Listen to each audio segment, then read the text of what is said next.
welcome to Talk a Good Game. It's just finished. Brighton and Hove Albion won, West Ham United won. Second game of the season, still no 3 points for West Ham. We're here to take you through the highlights and give our opinions on it, and also where we think went wrong for West Ham, or right maybe, depends on what they think.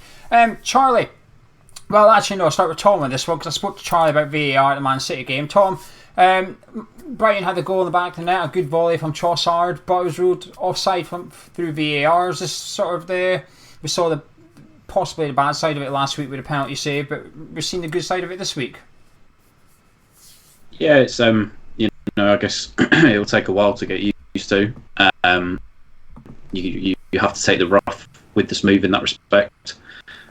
So I mean, when it works in your favour, it's brilliant. Yeah. And to be honest with you, like I'm a fan favourite of the VAR. I know certain people aren't. So for me, I was happy to see that it was ruled out for being an offside. So Charlie, halftime. We'll skip to halftime now. 0-0. What was your thoughts at halftime?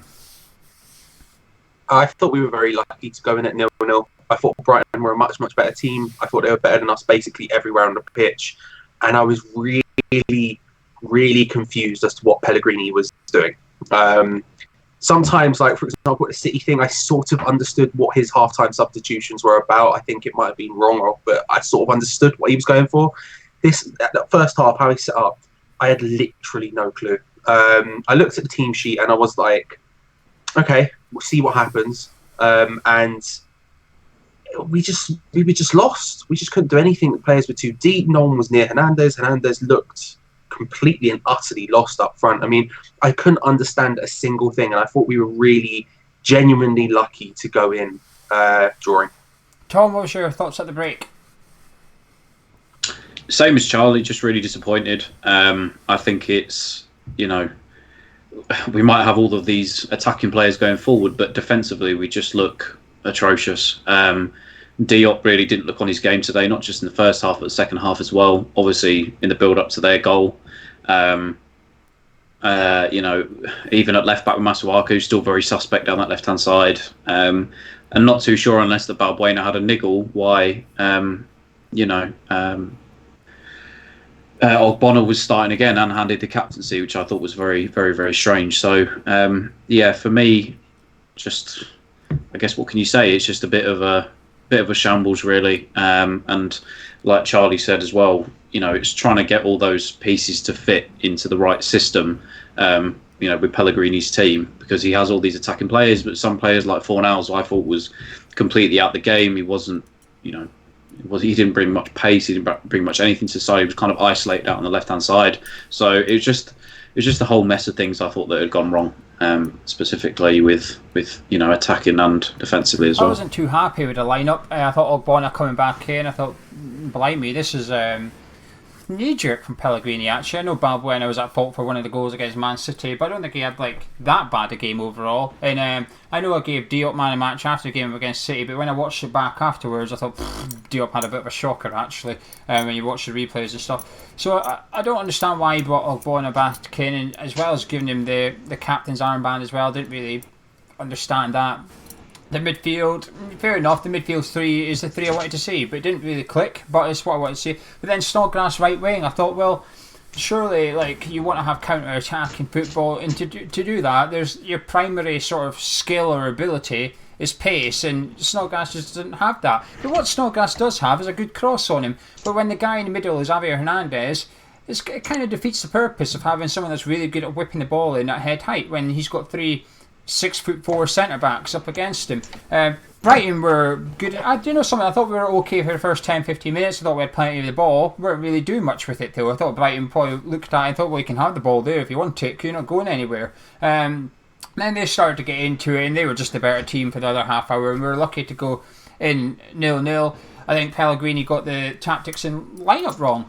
We can all point the finger at certain players and stuff, but I don't think the manager necessarily did the best thing by, I think Hernandez was trying his best up front, but it's just that he had no one around him. We were trying to play a game that Hernandez can't really play, in my opinion. That's why I was disappointed to see him up front. Brighton, whenever Fabianski had the ball, they sat on the edge of our box and said, right, you're going to have to boot it long. And Fabianski was booting it long every single time, because Brighton knew that Dunk, Byrne, and Duffy were winning that every single time that ball went long. So whenever we had possession in our keeper, 5 seconds later it was back at Brighton because we just didn't have any options. We didn't know what to do with it. I thought we were lucky to go in 0-0 at half time. He did the one change. He took off Jack Wilshere, actually, perhaps surprisingly, considering that's sort of Pellegrini's favourite player, if you like, and he took on Michail Antonio, who's someone who I felt should have started and arguably could have been the first name on team sheet going forward. But Charlie, on the hour mark, was 1-0 West Ham. The guy that no one really went to see start up front, if you like, Avi Hernandez, made the run. Lovely pass, well timed. And he does what he's known for doing. He gets in the box, one-on-one the keeper, keeps his cool head, keeps the composure, and slots it away. Yeah, it was exactly what you want from him, really. Once he wasn't going back at 3 massive centre backs, he actually got something useful, which is a shock, isn't it? The ball through was really good from I think it was Lanzini, I wasn't sure, but the ball through was really good, and it's just. When you put him in those situations, that's when you back him. That's where you want to create it for him. And I think there's a lot of talk about the system and him, and I think that's exactly what he just needs. It doesn't really... I don't think it's necessary to play 2 up front or whatever it is. I just think you just got to find a way to put him in those situations, because when he does, he comes up with the goods. I think he maybe... I don't know if I want to say the goalkeeper could have done better because he gets a hand to it, but it's a smart finish and it's a good ball through. And yeah, it's just the second he's not playing with his back to centre backs, that's where his strength is. And unfortunately for the rest of the game, we just didn't see that because that's what we were providing him, really. Tom, it was 1-1. Not too long after Trossard scored again, but this time it counted. Sort of a long punt up the pitch, if you like, but Neil Muddy, word it how you like, Tom, dominates maybe, shows Diop for being like a rookie defender or something, does well, falls to Trossard, takes about 2-3 touches on the edge of the area, fantastic strike. Yeah, it was disappointing actually. Diop's not had the greatest sort of couple of games this season, maybe he lost a little confidence, I don't know, from last week's game, but the last season we would have sort of expected him to be able to quite easily body Glenn Murray and sort of deal with that sort of ball coming over the top and not be bullied the way that he was, but he was. Unfortunately, Glenn Murray just bullied him out the way, took the touchdown, and he did regain possession, but it fell straight to Trossard, who I thought actually had a quite good game. I'd never heard of the guy before today, but it felt like a very simple clearance that you would just expect somebody of Diop's calibre to deal with, or especially the Diop that we've sort of come to know over the last sort of 12 months. And again, it was one of those goals that just you felt like it could have been avoided if it was nothing for a decent clearance. And the thing is, Diop's a bigger player and a bigger guy in general than Glenn Murray, but Murray's just used his nous. I mean, he's 35, 36 years of age. He's just used that nous of getting his body and using that strength to, you would say his main asset is his strength. And unfortunately, you could say, yeah, it's a rookie mistake by Diop, but one that I thought that, especially last season, he would have dealt with quite some ease. I think you said Glenn Murray used his body there, quite rightly. One player that didn't use their body, in my opinion, was Ogbonna. The guy, if you look at the way Trossard shoots and when behind the goal, and you see where Ogbonna's standing, Ogbonna's essentially blocking the post. He's not in line with the goal whatsoever. He's completely away from where he should be. He's about 5 yards away from Trossard as well. This guy, Trossard, had about 4 or 5 efforts in goal before this. He was shooting on sight to an extent. He had his volley, and anyone that's played football knows that when you score, you get a bit of a confidence boost, you get a bit of momentum. Even if it gets disallowed, you've still scored. You still get that vibe, that feeling. So the guy is sort of on cloud 9, lining up his shot, and Ogbonna's just standing there. And you think, well, close him down. It's not the first time. I know it's a different season, but we spoke about this before with Ogbonna. He just stands off him. And that's just frustrating to watch. Charlie, Neil Mapai, we were linked with him, comes off the bench. We were all maybe rightly thinking, oh, here we go. We know if it's not going to be Glenn Murray, we know who's going to be. Possibly should have won it for Brighton. Yeah, and to be fair, they had a lot of chances where they should have done it. There was a lot of times where there's the classic thing that people do against us in that get behind the fullbacks and then just pull it back across goal and we're completely lost and they should put it in the net. But Brighton had a few of those. Mopai was one of them, and I can't remember who the other guy was in my head that I can see. Davy Popper, I think, I had a chance as well, Davy Popper. Okay. Because honestly, like, they will be kicking themselves. There'll be some Brighton chat channel somewhere saying, how have we not won this? These two should have gone in, because they did it, like I say, multiple times. And I'm surprised that at least one of them didn't go in. Yarmolenko came on for Fornals, and then maybe the substitution which maybe raised a few eyebrows, Tom. Carlos Sanchez replaced Javier Hernandez with about 10 minutes to go. What did you make of that substitution? I don't know. I really don't know what his entire game plan was from the word go. I know, sort of going back to what Charlie and yourself were saying before, they have these three massive centre halves, two of which are over 6'4", 6'5", and our average front three height must have been about 5'9", 5'8". Like, it didn't make sense. And it was kind of almost just like he'd given in with 10 minutes to go. It was like, instead of chucking on the young Ajeti, who maybe for 10 minutes thought could have had something to prove, could have tried to score a goal. You never know. The kind of situations that a striker like that, is going to hopefully thrive off of is, coming on and making a difference in those last 10 minutes. But I don't know, it was just such a negative change. And I was shocked, really, is the best way to do it. It was kind of, I was screaming at my TV. Even in like the 73rd minute or whenever it was before Yarmolenko came on, as to why he hadn't tried to make a substitution, because like I said before, Fornals was just out of the game. Second half even more so. I don't think he even managed to get on the ball multiple times. So yeah, it was just, all in all today, second half included, it was a really strange team selection, really strange tactics, and obviously he was clearly quite nervous at the end because he wanted to shore up for the point. But again, away from Brighton, when you would sort of describe these as our bread and butter games, you would have thought that hopefully you would have put another striker on to try and actually win the game. So finished 1-1, as you'll know. But Charlie, what's your thoughts on the game as a whole? I'm really disappointed.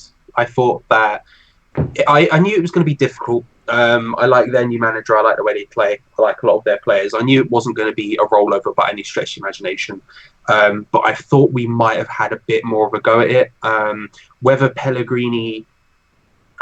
City put the fear in him, whether he just went, oh, we're away, we need to shore this up. Maybe their result put fear in him. I don't know what happened, but we sort of curled up and hid in that first half. We didn't really attack with any sort of intent. We didn't really look like we were there for the win. It's just really disappointing because we've got a lot of talent in that team. Even the starting lineup, as wrong as I think probably most people would say it was, we still have people in that lineup who are good going forward and who are very talented players, but we just looked lost and confused, and Brighton completely and utterly outplayed us, to be fair to them. I'm disappointed, and I think we're honestly probably a bit lucky to have even come away with that game with anything. Tom, what's your thoughts? Yeah, I mean, I don't really know. It's just, like I said, I think I'm more just confused. I don't want to be too sceptical because obviously, Pellegrini's a great manager, but I just think today there was just a lot of things that he did that you would say and describe as probably just strange. And I know obviously it wasn't the ideal day to not have Allaire and Anderson playing, but even so, it just, I don't know, just something didn't feel right today. And I know it's the first few weeks of the season. I try not, to look into it too much, but Brighton absolutely outclassed us. They dominated us, and they really deserved to win the game. And it's just a shame, I guess. Like we said, we've got so many good pieces, you would say, going forward, but it's trying to get them all to click and try to work together and get them in the right positions. But, I'm not always the biggest fan of Antonio, but I think this was the perfect game because you saw he did give the opposition something to think about. He did give Brighton problems. He did give the centre halves where he actually won a few headers and he bullied them. And I know sometimes his best asset is to run down the wing and just knock the ball in front, but not a lot of people can do that because, at the end of the day, he does have a big, strong upper body and he can bully defenders. So it's just a shame. Obviously, we know the Antonio, when it comes to actually shooting, that it ends up 25 feet over the bar. But no, just a negative day, and hopefully, we can go home next week and look to sort of finally pick up 3 points. But it's I don't know. It's one of those games where you're kind of happy with the point, but just not with the way that it was set up and the way that we ended up playing. I'm in two minds. When I seen the lineup, I thought, okay, right, if we get a draw, I think that would be an okay result here because we don't have the best records against Brighton. They had a big win at the first game of the season, so their confidence would be high. And we were missing two key players in Anderson and Aller, and in my opinion, we were missing Noble as well. But this is part of the problem. This summer was all about sort of knocking Noble onto the bench, if you like. And it's now after match day 2, and I'm already thinking need to start Noble next game. And the aim for the summer was to make Mark Noble a squad player almost. But now for me, he almost comes into the starting 11 because no one's really stepped up in the middle of the pitch in his absence, and that's disappointing a bit. And Balbuena as well, although that was a decision from the manager rather than a forced one to put him in there. So I sort of expected a draw after seeing the lineups. We did well to get a draw in the sense that I thought Brighton were the better team. I think did they do enough to win it? Possibly. I think they created enough chances to certainly score more than one. Whereas the only other chance we created was when Lanzini took on about 3 or 4 of their players and ran about 60 yards. And Snodgrass did well to get into a shooting position. It was a good save by Mike Ryan. But I don't know. It's just. The thing is, we just played a team with a manager, and this is his second competitive game with the team, and this is now Pellegrini's one season and second game. And if you were to ask me which managers had a team for a season out of those two, I would probably have picked Brighton. I thought, well, they were more organised and knew what they were doing a bit more. The manager didn't have to change his team around. When your manager has to move personnel around in the starting 11 because it's not working, that's a bad thing. So Snodgrass started right wing, had to come into centre midfield. He might have had to move again when Carlos Sanchez came on the pitch. When we went 4-4-2, I actually thought we were playing not too bad. I thought when we had Antonio and Hernandez up front, I thought, here we go. Brighton aren't coming at us too much because they've now got 2 strikers to mark. In the first half, they had 3 centre-backs with 1 striker. It's easy to defend against. And I thought, this is good, and this is where Carlos Sanchez coming on was a bit disheartening, actually, because the reason that we've always liked Pellegrini is because of attacking football and he tries to win the games. But actually today, did he bottle it? Possibly, but he certainly accepted the draw. I think he certainly thought, the draw's enough for me today. I'm going to get out of here with a draw and take that back to London, and we'll go again next week. And next week becomes a big one because if you go 3 games without a win, people start getting a bit grumpy, if you like, and understandably so. But I don't know. I've got mixed feelings on this. I'm disappointed, but not upset or angry about it because if something happens that you expect, how can you be? But Charlie, take your pick. Players, praise or criticise. You choose. Okay. Yeah, Bonner, man. What are you doing? The thing is, for his goal, it's just like. For the goal specifically, I don't know what you're doing. You're the captain and the centre-back who's played for Italy and Juventus. You should know that when there's a player on the edge of the box, just get a little bit tighter to him. What were you trying? He shaped his body as if he's trying to make him go onto his weaker foot, but he's shaping him onto his stronger foot. And from about a couple of metres away, what are you doing, bro? It's not complex.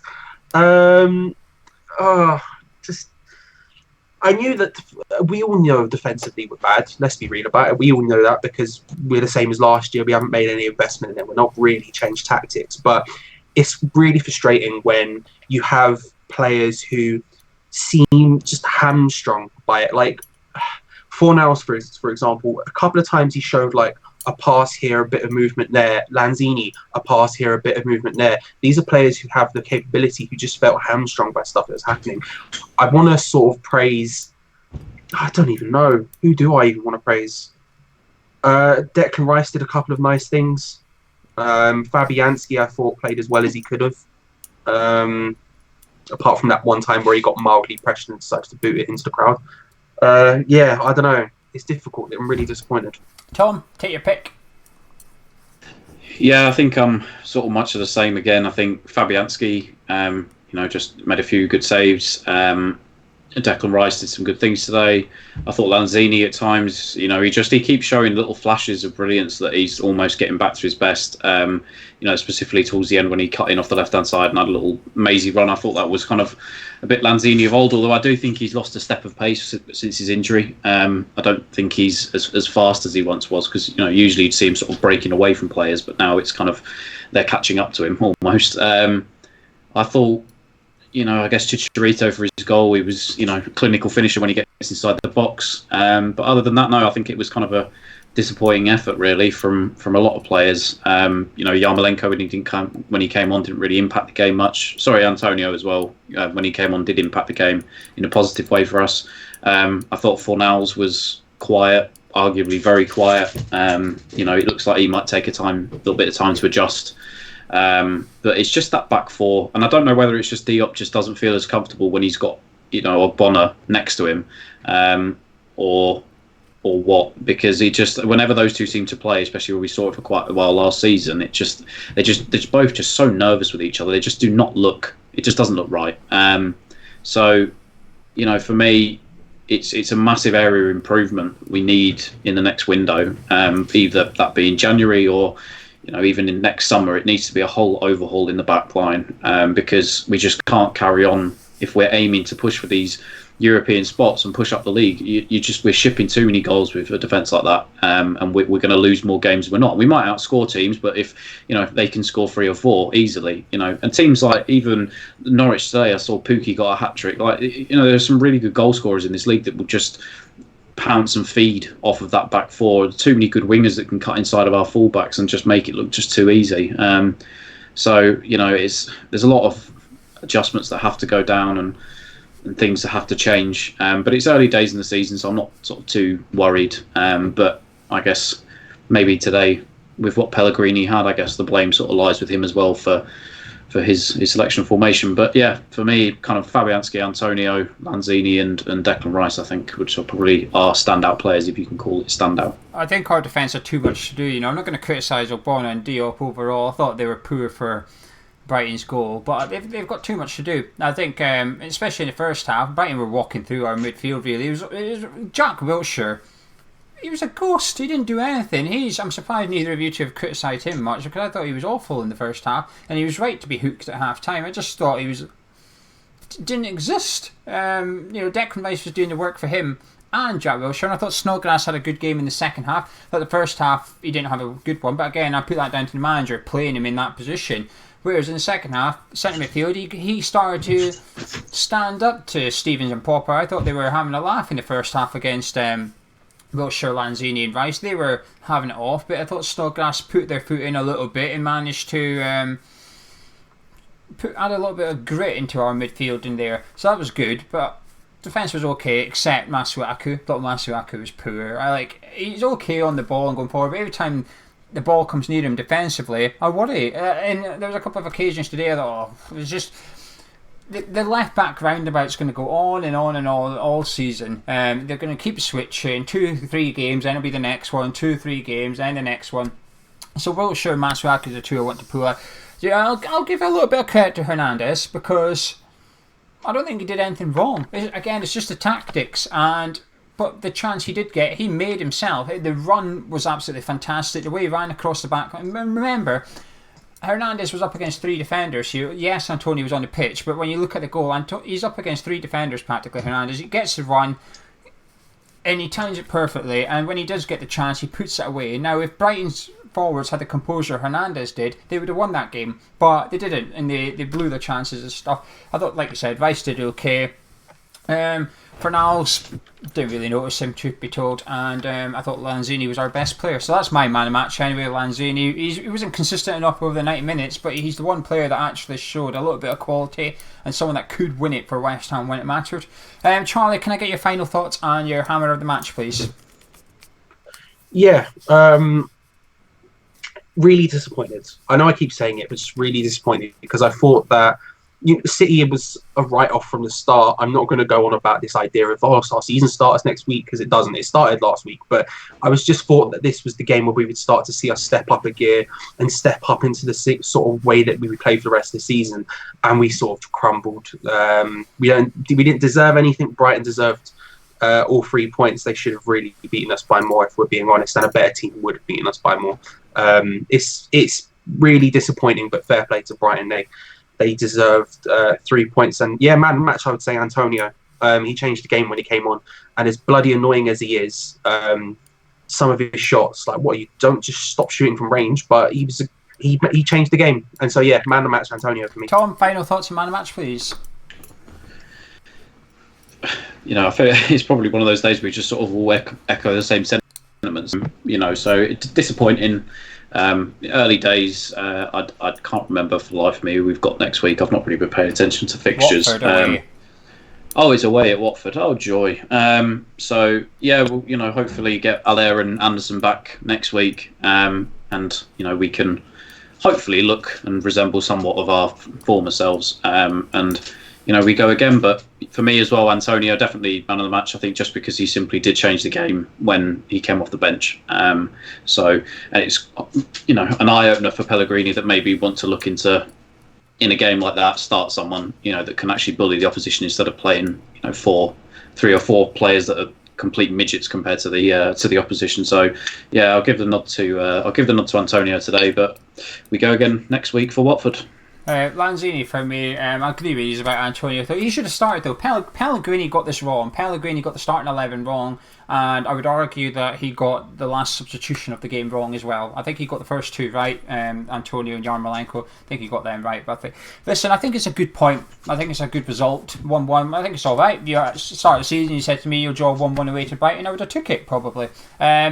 But I don't think the performance was good. I don't think the performance warranted a draw, actually. If I was a Brighton fan, I'd be happy with the performance, but I'd be disappointed to not take all 3 points, essentially. The problem here is, when we do our Watford preview, we're all going to be suggesting changes, because you look at that 11 at the start of the game, we're going to look at it and think, you know what, 4 of those need to be dropped or something. That's not good enough. When you're needing to drop more than a third of your team off the back of a game, nearly half the outfielders, if you like, it's not good.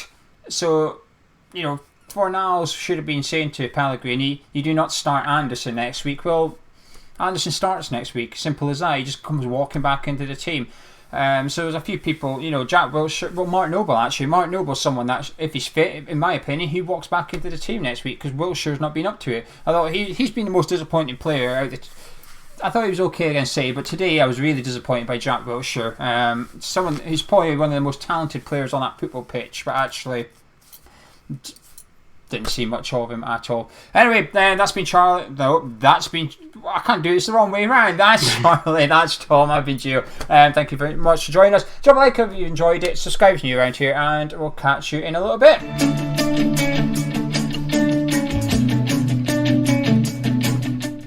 Thank you for joining us on this review of Brighton 1, West Ham 1. Drop a like on the video if you enjoyed it. Subscribe to the YouTube channel. We'll be back on Thursday night looking ahead to the Watford versus West Ham United game next weekend. We'll catch you in a bit.